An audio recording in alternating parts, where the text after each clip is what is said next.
n'en dire plus.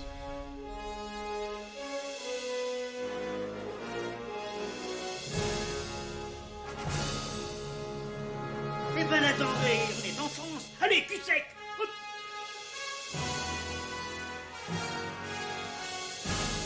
Personne ne veut le croire et pourtant c'est vrai. Ils existent, ils sont là, Tarnatata. Non.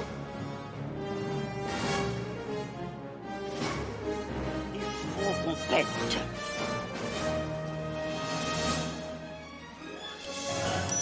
Voyons, le circuit branché, convecteur temporel temporisé. Bonjour, bienvenue sur Histoire d'en dire plus. Aujourd'hui, on s'attaque à un film que j'appelle culte, moi. Un film d'Oliver Stone, un réalisateur que j'ai pas encore beaucoup abordé, mais qu'on va aborder. Avec un de ses films les plus notables, j'ai nommé Tueur né, Natural Born Killer. Allez, c'est parti mon kiki. Alors, Tueur né ou Le meurtre dans le sang au Québec, Natural Born Killers en anglais et en VO donc, est un film américain réalisé par Oliver Stone et sorti en 1994.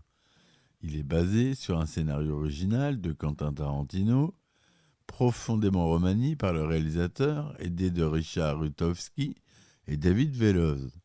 Le film, très controversé, notamment pour sa violence, divise la critique et ne rencontre pas un immense succès commercial.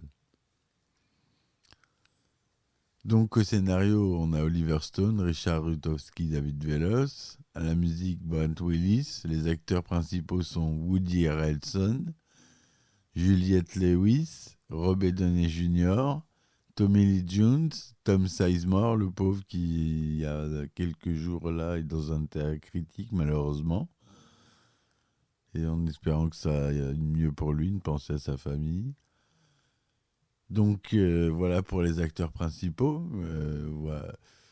Le résumé, Nikki, joué par Woody Harrelson, et Mallory, joué par Juliette Lewis, tue par plaisir toutes les personnes présentes dans un fast-food de bord de route. Il laisse cependant un employé en vie pour qu'il raconte les faits et participe ainsi à construire leur légende. Ils prennent ensuite la route pour trouver de nouvelles victimes. Quelque temps plus tôt, Mallory est une jeune fille qui vit dans une famille à problème. Son père la viole et sa mère feint l'ignorance. Un soir, elle rencontre Mickey Knox, un livreur, et tous deux partent pour une virée en voiture avec le véhicule du père de Mallory. Celui-ci porte plainte pour vol. Mickey est emprisonné quelque temps et Mallory retourne à sa vie habituelle. À sa sortie de prison, Mickey vient libérer Mallory qu'il n'a pas oublié et tue ses parents. C'est le début d'une virée sur les routes au cours de laquelle le couple tue gratuitement plus de 50 personnes, dont un bon nombre de policiers. Mickey demande la main de Mallory au bord d'un pont et scelle leur union en entaillant leurs 2 paumes de main. Il tient tout particulièrement à leur mariage, qu'il considère comme hautement symbolique et irrévocable. La scène montre que Mickey se considère comme Dieu de son propre univers, ce qui peut expliquer pour partie son absence de barrière morale. Le détective Jan Scagnetti, qui est joué par notre cher Tom Sizemore, un policier dépourvu de scrupules et lui-même tueur de prostituées à 16 heures, se lance à la poursuite du couple. Pendant ce temps, Mickey et Mallory deviennent de véritables stars. Ils sont admirés par de nombreuses personnes qui les trouvent fascinants, même si tous reconnaissent à regret que leur comportement n'est pas moralement admissible. Les médias suivent la virée sanglante du couple de très près, la transformant en une sorte de spectacle en temps réel. Tout le monde oscille ainsi entre la condamnation et la fascination morbide. Mickey et Mallory tombent en panne d'essence près de la tente d'un vieil indien. Le vieil homme, qui semble avoir un lien particulier avec les serpents à sonnette du lieu, reconnaît en Mickey un démon, mais il n'a pas pour autant peur d'eux. Au contraire, il cherche à les aider à se débarrasser de leur mauvais esprit. Mickey, réveillé en sursaut après une sorte d'hallucination, tire sur l'Indien et le tue. Mallory lui en veut beaucoup pour ce meurtre que Mickey regrette, le qualifiant d'accident. Pour la première fois, il semble éprouver des remords et avoue qu'il était prêt à cesser de tuer. Sur le chemin du retour vers leur véhicule, les deux jeunes gens sont mordus par des serpents sonnettes, d'une façon ou d'une autre attirés et rendus agressifs par la mort du vieil Indien. Alors qu'ils cherchent à se soigner dans une pharmacie, Mickey et Mallory sont reconnus par l'employé qui déclenche une alarme silencieuse. Il est tué, mais Jack Scagnetti parvient à mettre la main sur Mallory et à obtenir la reddition de Mickey. Le couple part en prison. Un an plus tard, Wayne Gale, qui est joué par Robert Downey Jr., un célèbre présentateur de télévision spécialisé dans les documentaires racoleurs sur les tueurs en série, veut obtenir les confessions de Mickey, avant que celui-ci et sa femme ne subissent une lobotomie et finissent leur jour à l'hôpital. Mickey Knox accepte, convaincu par les chiffres de l'audimat qui montrent qu'il n'est pas encore le tueur de série le plus médiatique des États-Unis, étant toujours second derrière Charles Manson. Wayne Gale prépare donc l'interview en prison avec l'accord du directeur, Dwight McCluskey, qui est joué par Tommy Lee Jones, qui tient son établissement d'une main de fer et n'hésite pas à s'en prendre à lui-même aux détenus récalcitrants. Cependant, celui-ci a un plan pour se débarrasser définitivement à l'issue de l'interview de ceux qu'il considère comme des déchets irrécupérables. Il prévoit de confier leur transfert vers l'hôpital de Scagnetti afin que le policier les tue sur le chemin. Au cours de l'interview de Mickey, les propos lorsqu'il tient sur le libre arbitre, sa tentative de rédemption et l'acceptation de sa nature profonde, il se définit comme un tueur né, galvanise les prisonniers qui déclenchent une mutinerie générale. Tandis que les prisonniers prennent peu à peu le contrôle du pénitencier, Scagnetti retrouve Mallory dans sa cellule et fait lui aussi preuve d'un mélange de dégoût et de désir. Mallory feint d'abord la réciprocité, puis se refuse violemment à lui, parvenant à le mater avant d'être elle-même maîtrisée par deux gardes. Pendant ce temps, la situation dans la prison devient critique et l'interview est interrompue. Mickey en profite pour faire diversion. Il s'empare d'une arme et abat presque tous les gardiens présents dans la pièce, forçant les deux restants à le conduire jusqu'à la cellule de Mallory. Souhaitant rester au centre de l'attention, il entraîne Wayne Gale et son équipe à sa suite, qui continue à filmer en direct. Gale, que la situation de stress métamorphose, prend fait et cause pour Mickey Knox, partageant son excitation et son sentiment de liberté, exhibant même une telle frénésie après avoir tué un garde que Mickey préfère le désarmer par prudence. Ils arrivent à la cellule de Mallory et Mickey, la libèrent en abattant les gardes, mais se retrouvent en mauvaise posture face à Scagnetti avec un chargeur vide, tandis que Mallory, à son tour, sauve son mari en frappant mortellement Scagnetti. Le couple réussit son évasion grâce au soutien de leur otage volontaire et des détenus mutinés. McCluskey ne peut que les regarder sortir, impuissant, avant de se faire lyncher par ses prisonniers. Gale est toujours avec eux et les trois finissent dans un sous-bois. Le journaliste croit avoir créé un lien assez fort avec le tueur pour assurer sa survie. Il n'en est rien. Mickey tenant au contraire un discours très différent de celui qu'il a tenu lors de l'interview. Il est revenu à un complet fatalisme et accepte sans problème son goût pour le meurtre. Mickey et Mallory tuent Wayne Gale, résigné, sous l'œil de la caméra qui tourne toujours et qu'ils laissent derrière eux comme un ultime témoignage. Ils fantasment sur leur avenir radieux ensemble et s'imaginent dans un camping-car accompagnés de leurs enfants. Voilà pour ce film prenant, plein de violence, beaucoup de sang.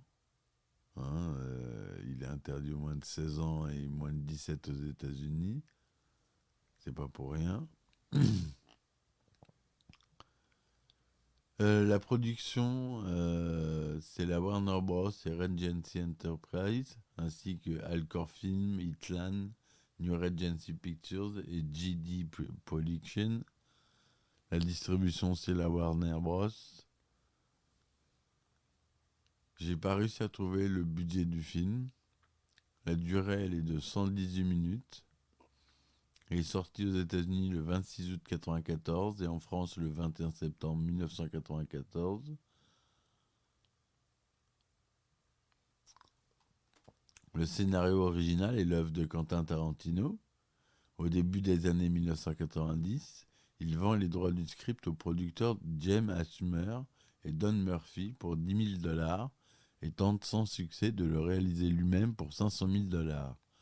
Les producteurs le vendent finalement à Warner Bros.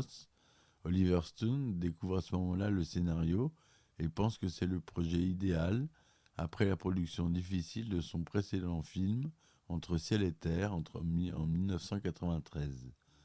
Avec l'aide de Richard Rutowski et David Veloz, Stone réécrit le script en conservant cependant quasiment mot pour mot les dialogues de Tarantino. Stone modifie cependant en profondeur la structure initiale du script en recentrant l'attention sur les deux tueurs en série, tout en donnant un rôle très important aux médias par l'intermédiaire du journaliste Wayne Gale, Robert Downey Jr. rappelant la structure narrative du film d'Orson Welles, Citizen Kane. Quentin Tarantino, insatisfait de la version de son script revisité par Oliver Stone, renie alors publiquement la paternité du scénario final. Il demande en conséquence que ne soit pas mentionné au générique son implication dans la création de l'histoire originale. Dans une interview de 1993, quelque temps après la sortie du film en salle, Quentin Tarantino déclare toutefois n'avoir aucune animosité envers Oliver Stone. Ça ne sera pas mon film, ça sera le film d'Oliver Stone et Dieu le bénisse. J'espère qu'il a fait un bon travail avec, car si je n'y étais pas émotionnellement attaché, je suis sûr que je le trouverais très intéressant. Si vous aimez ce que je fais, vous ne pourriez pas aimer ce film. Mais si vous aimez ce qu'il fait, vous allez probablement l'aimer. Cela pourrait être la meilleure chose qu'il ait jamais faite, mais en aucun cas faite avec moi, Quentin Tarantino. En réécrivant le script, Oliver Stone le fait changer de registre. Il délaisse l'action pour se concentrer sur l'aspect satirique critiquant les médias. Michael Madsen avait été un temps envisagé pour incarner Mikey. Il aurait refusé sur les conseils de Quentin Tarantino qui venait de le diriger dans son Reservoir Dogs. Ses autres partenaires comme Steve Buscemi et Tim Roth seront aussi envisagés pour le même rôle. Quant au rôle de Mallory, le premier choix était Rosanna Arquette, tandis que Gary Oldman et James Woods sont évoqués pour incarner Scagnetti. Pour le rôle de McCluskey, Lance Henriksen et Gene Hackman sont pressentis, alors que Powell Booth et Billy Bob Thornton l'étaient pour celui de Wayne Gale. Le tournage dure 56 jours. Il a lieu notamment sur le pont Rio Grande Gorge Bridge, aux environs de Taos, au Nouveau-Mexique, pour la scène du mariage.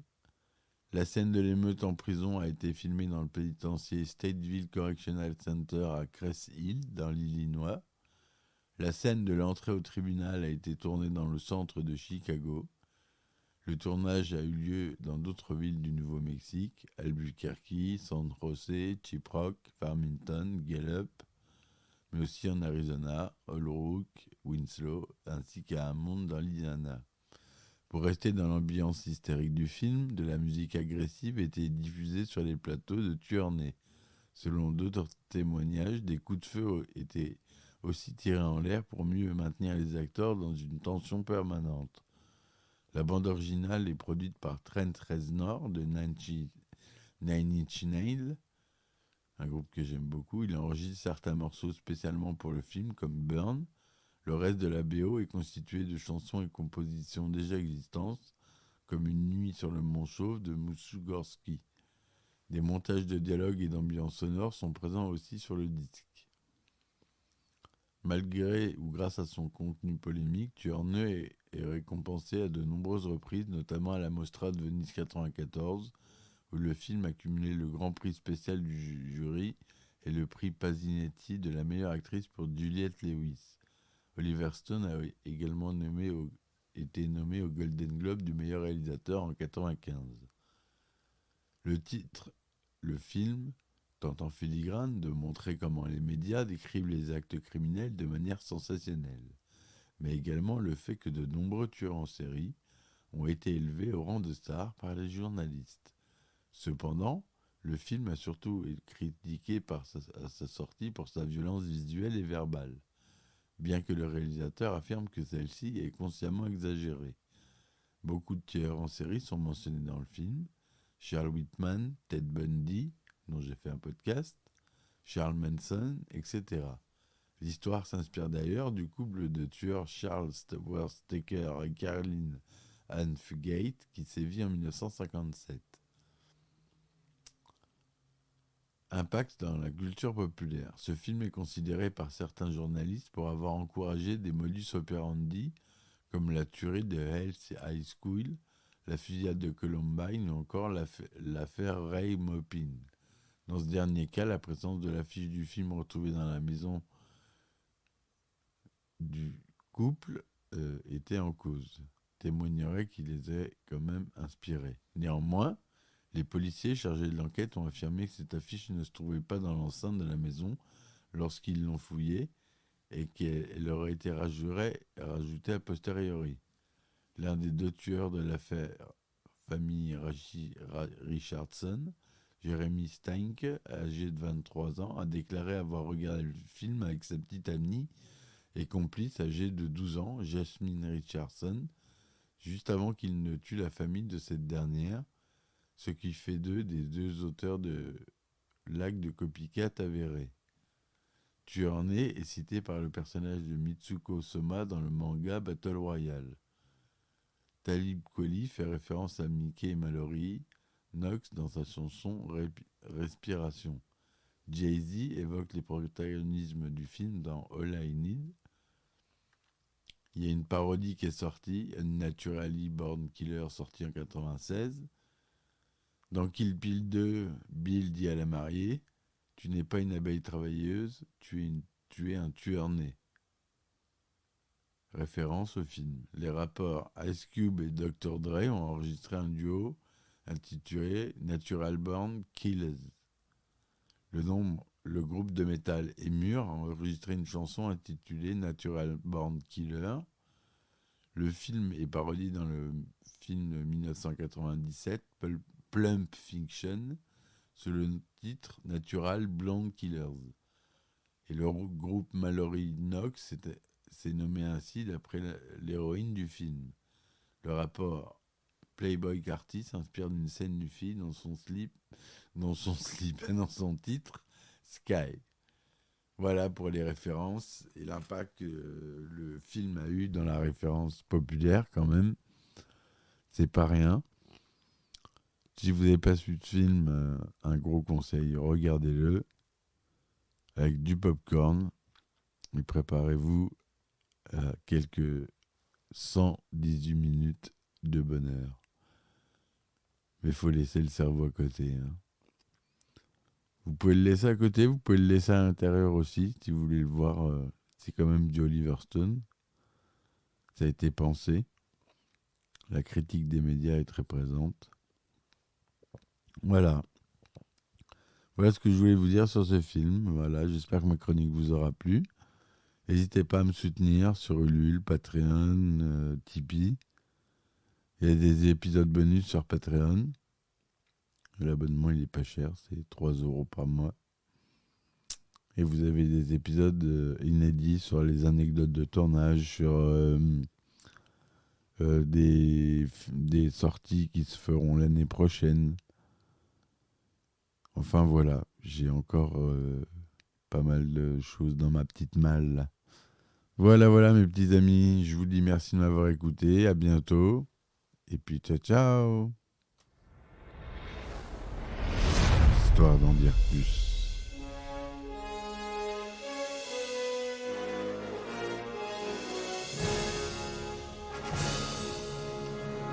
Eh ben attendez, on est en France. Allez, cul sec. Hop.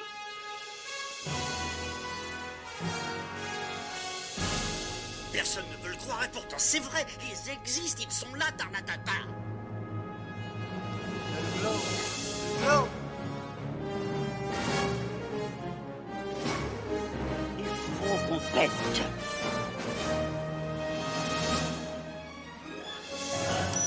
Voyons, le circuit branché, correcteur temporel temporisé,